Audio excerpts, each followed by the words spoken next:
انسان اللہ کی مخلوقات میں سے وہ واحد مخلوق ہے جسے عقل جیسی نعمت سے نوازا گیا، اور یہ ایسی مخلوق ہے جو اسی عقل کو استعمال کر کے سوچنے پر آئے تو خود اللہ کے وجود کے لیے ثبوت کی تلاش شروع کر دیتی ہے، پھر اس سلسلے کو یہیں محدود نہیں رکھتی بلکہ اسے پیغمبروں کی ذات تک دراز کر دیتی ہے۔ پہلے سے موجود پیغمبروں کی نبوت کے بارے میں سوال کرتی ہے، پھر انہیں پیغمبر مان لیتی ہے، اور اس کے بعد قرآن کے واضح احکامات کے باوجود زمین پر مزید پیغمبروں کی تلاش شروع کر دیتی ہے،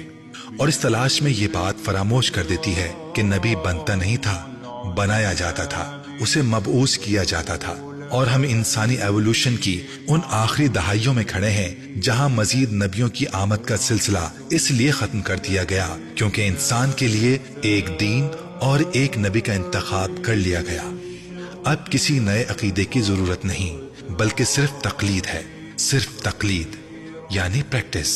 اس ایک آخری اور مکمل دین کی جسے پیغمبر اسلام حضرت محمد صلی اللہ علیہ وآلہ وسلم پر ختم کر دیا گیا ہے۔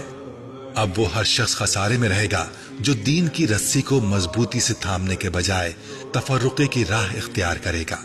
اگر ہماری اعلیٰ تعلیم اور ہمارا شعور ہمیں دین کے بارے میں صحیح اور غلط کی تمیز نہیں دے سکتے تو پھر ہم میں اور اس جانور میں کوئی فرق نہیں جو سبز تازہ گھاس کے ایک گھٹے کے پیچھے کہیں بھی جا سکتا ہے، اس بات کی پرواہ کیے بغیر کہ اس کا ریوڑ کہاں ہے۔